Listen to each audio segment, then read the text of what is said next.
biharmasti.in।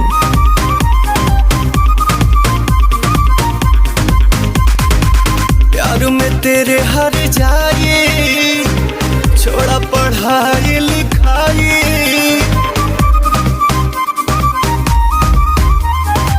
प्यार में तेरे हर जाए, छोड़ा पढ़ाई लिखाई।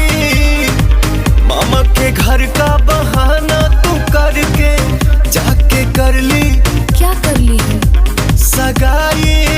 मेरे आगे तेरी कोई औकात नहीं।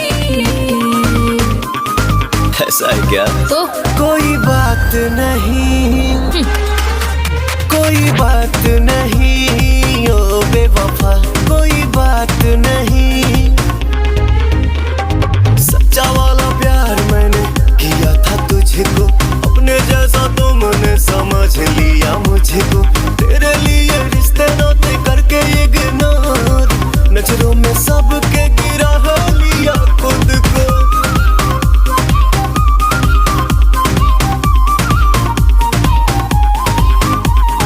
तुम जैसे लाखों दीवाने हैं, किस किस को मैं दिल ये दूं। तू मेरे लायक नहीं है सनम, जो मैं तुझे चाह लूं। मैं हूँ गरीब यही दोस्त है मेरा, और क्या बिगड़ा था वो जान में तेरा। था नसीब में तेरे मेरा साथ नहीं। कोई बात नहीं, कोई बात नहीं हो बेवफा, कोई बात नहीं।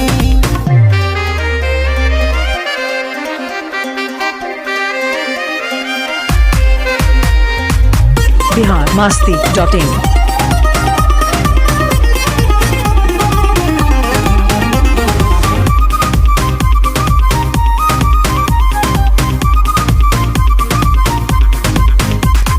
मेरी गली का भी आना ना, सपना समझ लो मुझे।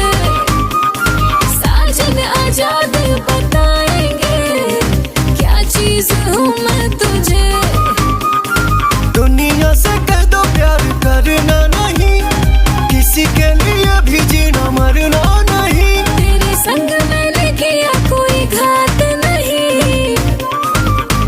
कोई बात नहीं, कोई बात नहीं हो बेवफा, कोई बात नहीं।